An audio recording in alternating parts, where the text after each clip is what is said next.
Australia's property prices smashed records in 2021.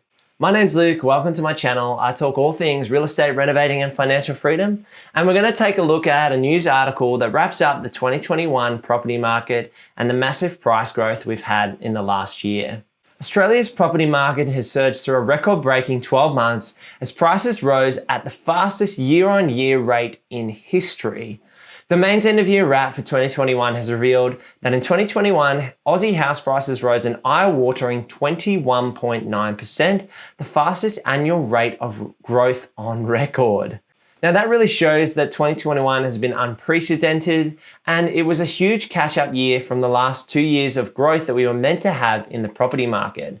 I don't think 2021 would have played out quite like it has without the virus coming into play, without the lockdowns, and without the restrictions and lending policy changes that the government has made.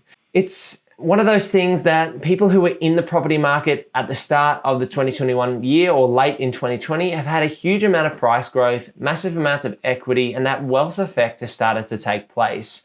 The wealth effect is essentially where people feel richer. Even if you can't access your equity, if you feel richer, you're likely to spend more, and that will in turn put money in other people's pockets who will then spend more, and that stimulates the economy. And that's what the government has really been looking for in the last 6 months. Now, I think that we'll have to pull back very soon, so let's read on and see what the market played out in the 2021 year. More than 466,000 houses were sold in 2021 and more than 144,000 units were sold, both remaining on the market for the shortest time in more than half a decade. Now, even if I had money to buy a unit, I wouldn't be buying a unit unless I was buying the entire block. Units for me are one of those things that I just want to steer well clear of. Unless you're buying for yourself and you're in the Sydney market and you really love the unit lifestyle and you want to live there for 10 to 15 years, I wouldn't be buying a unit in my investment portfolio.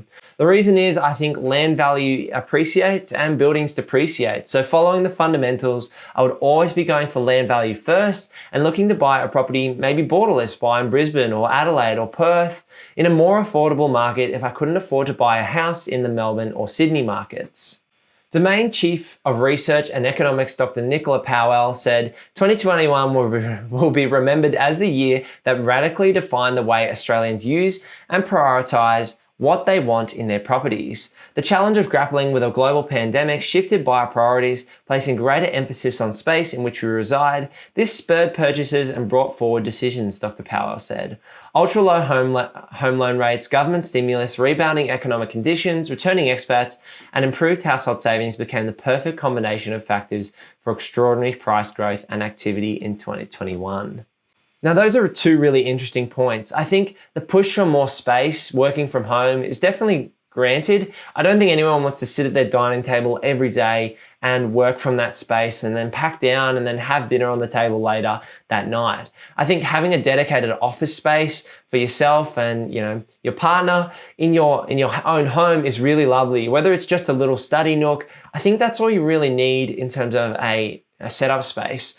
Now, my personal opinion is you can live with less. People wanting to buy 5, 6 bedroom homes so they can have 2 full bedroom studies, I think it's getting over the top. And I think my personal mindset is to live with less. Emily and I live in a little 2-bedroom home, and I'm trying to convince Em to keep with the 2-bedroom home for as long as we can as we potentially have a growing family down the track. Now, we don't have any kids yet, but when we do, we might want a couple of kids and space might become a little tighter. So maybe I'll be talking from a different point of view when I have kids, but at this point in time, I think having a little dedicated study space is all we need. And not everyone's the same, so other people are wanting large amounts of space, and that's definitely driven the demand on bigger homes, those 4 and 5 bedroom homes, and we've seen that on the ground in the Brisbane market. Now, moving to the next factors, which were low home loan rates, government stimulus, rebounding economic conditions, all of those economic factors have come together to see the massive price growth in 2021. The fact that you can have gains 20% in property values is a big talking point, and I don't think it's sustainable. I'm not one of those investors that wants continual growth in the market. The growth of the property market has always been in cycles, up and down over time and on a long-term upward trajectory. So I'm expecting there to be a pullback in the next few years and then see another wave of growth. You can't always expect the market to go up, because economic conditions don't always allow for that. And it also creates more opportunity for those wanting to buy. If you have missed out on this wave of growth, there's still opportunities out there, whether the market is going up or down, as long as you're buying the right stock. If you're looking for a buyer's agent in Brisbane, then head over to purposeproperty.com.au and have a chat. And if you want to see my property market price predictions for 2022, click this video over here. See you in the next one. Peace.